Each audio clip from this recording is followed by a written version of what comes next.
గౌరవనీయులైన తెలంగాణ గవర్నర్ గౌరవ పెద్దలు శ్రీ రాధాకృష్ణన్ గారిని ఈరోజు తెలంగాణ రాష్ట్రంలో జరుగుతున్న వివిధ అంశాల మీద వారి దృష్టికి తేవడానికి, రాజ్యాంగం మీద జరుగుతున్న దాడిని ఈ రాష్ట్రంలో వివరించి చెప్పడానికి మా పార్టీ అధ్యక్షులు పెద్దలు కేసీఆర్ గారి ఆదేశం మేరకు మా పార్టీ యొక్క శాసనసభ్యులు, శాసన మండలి సభ్యుల బృందం, సీనియర్ నాయకుల బృందం ఈరోజు గవర్నర్ గారిని కలవడం జరిగింది. ఇందులో అందుబాటులో ఉన్న వాళ్ళందరం కూడా పాల్గొన్నాము. మాజీ మంత్రులు, ఎమ్మెల్యేలు, ఎమ్మెల్సీలు. ప్రధానంగా రెండు ముఖ్యమైన అంశాలు గవర్నర్ గారి దృష్టికి తీసుకొచ్చినాం.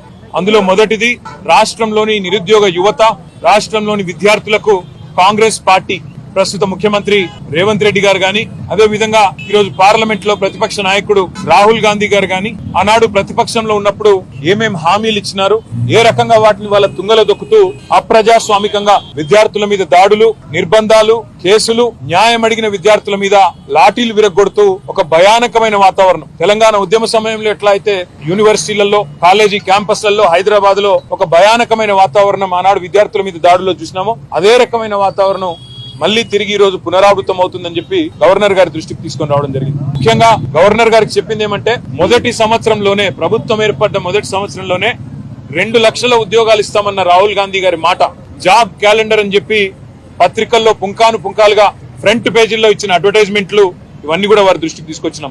గ్రూప్ 1, గ్రూప్ 2, గ్రూప్ 3 ఈ 3 నోటిఫికేషన్లు కూడా గతంలో కేసీఆర్ గారు ముఖ్యమంత్రిగా ఉన్నాడు ఇచ్చిన వాటిని తిరిగి రద్దు చేసి కొత్త వాటిని ఇస్తాం, పోస్టుల సంఖ్య పెంచుతామని చెప్పి కాంగ్రెస్ పార్టీ ఇచ్చిన మాటను గుర్తు చేసినాం. దాంతో పాటు జాబ్ క్యాలెండర్ ఇంతవరకు నిలబెట్టుకోలేదు, ఒక్క నోటిఫికేషన్ కూడా ఇవ్వలేదు అనే మాట కూడా గవర్నర్ గారి దృష్టికి తీసుకొచ్చినాం. దాంతో పాటు మెగా డిఎస్సి అన్నారు, అది కూడా చేయలేదు. నిరుద్యోగులకు నిరుద్యోగ భృతి ఇస్తాం 4000 ఉద్యోగం దొరికే వరకు అన్నారు, అది కూడా చేయలేదనే మాట కూడా గవర్నర్ గారి దృష్టికి తీసుకొచ్చినాం. అన్నిటికీ మించి సిటీ సెంట్రల్ లైబ్రరీలో ఉన్న చదువుకుంటున్న విద్యార్థులను బయటకి ఇచ్చుకొని రావడం, ఉస్మానియా యూనివర్సిటీ హాస్టల్లో ఉన్న విద్యార్థులను ఇవాళ వారి మీద దాడులు చేసి మరి పోలీసులు అప్రజాస్వామికంగా వ్యవహరించడం, ఇవన్నీ కూడా గవర్నర్ గారి దృష్టికి చాలా వివరంగా మేమందరం కూడా వివరించి చెప్పడం జరిగింది.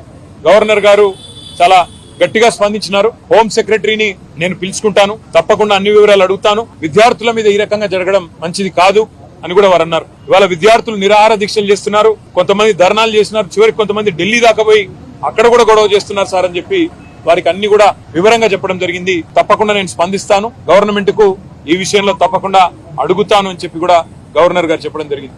రెండవది, ఈ రాష్ట్రంలో జరుగుతున్న రాజ్యాంగ హననం ఏదైతే ఉన్నదో, పార్టీ ఫిరాయింపుల నిరోధక చట్టాన్ని తుంగలో దొక్కుతూ మరి కాంగ్రెస్ పార్టీ ఏ రకంగానైతే ఈ రాష్ట్రంలో ఇప్పటికే 10 మంది బీఆర్ఎస్ ఎమ్మెల్యేలని, 8 మంది బీఆర్ఎస్ ఎమ్మెల్సీలని తన పార్టీలో చేర్చుకున్నదో కూడా గవర్నర్ గారికి సోదాహరణంగా వివరించినాం. మేము ఇప్పటికే న్యాయ పోరాటం చేస్తున్న విషయం కూడా గవర్నర్ గారికి చెప్పాం. స్పీకర్ గారిని కలిసి అభ్యర్థించింది కూడా చెప్పినాం, తేదీలతో సహా. ఒక అభ్యర్థి అయితే ఖైరతాబాద్ ఎమ్మెల్యేగా బీఆర్ఎస్ టికెట్ మీద గెలిచి మొన్న పార్లమెంట్ కాంగ్రెస్ టికెట్ మీద పోటీ చేసిన విషయాన్ని కూడా వారికి సోదాహరణంగా చెప్పడం జరిగింది. గవర్నర్ గారు ఆ విషయంలో కూడా స్పందించారు. తప్పకుండా నేను గవర్నమెంట్ కు, ముఖ్యంగా ఇక్కడ ప్రస్తుతం ఉన్న అధికారులకి, స్పీకర్ గారికి కూడా నేను విషయం తెలుసుకొని నా పరిధిలో ఉన్నంత వరకు న్యాయం చేసే ప్రయత్నం చేస్తానని చెప్పి వారు చెప్పడం జరిగింది. తప్పకుండా గవర్నర్ గారు మరి ఈ 2 విషయాల్లో, ముఖ్యంగా నిరుద్యోగ యువత విషయంలో తను స్పందించిన తీరును మేము అభినందిస్తా ఉన్నాం, స్వాగతిస్తా ఉన్నాం. తప్పకుండా వెంటనే హోం సెక్రటరీని కూడా పిలుస్తానని కూడా చెప్పారు. చివరిగా ప్రోటోకాల్ విషయంలో కూడా జరుగుతున్న ఉల్లంఘనలు, మా ఎమ్మెల్యేలకు, ఎమ్మెల్సీలకు జరుగుతున్న అగౌరవం, అధికారులు వ్యవహరిస్తున్న తీరు, ప్రభుత్వ నిర్వాహకాన్ని కూడా చాలా వివరంగా గవర్నర్ గారికి చెప్పినాము.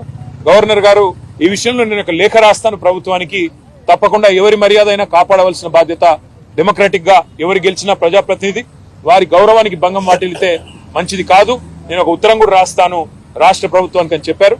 దానికి కూడా వారికి అభినందనలు తెలియజేస్తూ, భవిష్యత్తులో ఇలాంటి ఏ సమస్య వచ్చినా తప్పకుండా మీరు నా దగ్గరికి రండి, నాకు అన్ని విషయాలు కూడా మీరు చెప్పండి అని చెప్పి కూడా గవర్నర్ గారు చెప్పారు. కేవలం గవర్నర్ గారితోనే ఆగకుండా భారతదేశంలో ఉండే రాజ్యాంగబద్ధమైన పదవుల్లో ఉండే పెద్దలందరూ ఎవరెవరైతే ఉన్నారో వారిని అందరినీ కూడా కలుస్తాం. కాంగ్రెస్ పార్టీ చేస్తున్న నిర్వాకం, ఒకవైపు రాజ్యాంగం పట్టుకొని రాజ్యాంగాన్ని రక్షిస్తున్నట్టు పోజులు కొడుతూ, మరొక వైపు రాజ్యాంగాన్ని తుంగలో దొక్కుతున్న వైనం ఏదైతుందో, ఇవన్నీ కూడా అటు అవసరమైతే రాష్ట్రపతి దాకా కూడా పోతాము, వారికి కూడా వివరించి చెప్తాం. ముఖ్యంగా తెలంగాణ యువతకి మీ అందరికీ ఇచ్చే మాట, కాంగ్రెస్ ఇచ్చిన ప్రతి హామీ నిలబెట్టుకునేదాకా, పోస్టులు పెంచేదాకా, మీకు న్యాయం జరిగేదాకా మీ తరపున ప్రధాన ప్రతిపక్షంగా భారత రాష్ట్రంకి ఉంటది, కేసీఆర్ గారు ఉంటారు. తప్పకుండా మీ తరపున మీ హక్కుల కోసం మేము పోరాడతామని చెప్పి కూడా తెలియజేస్తూ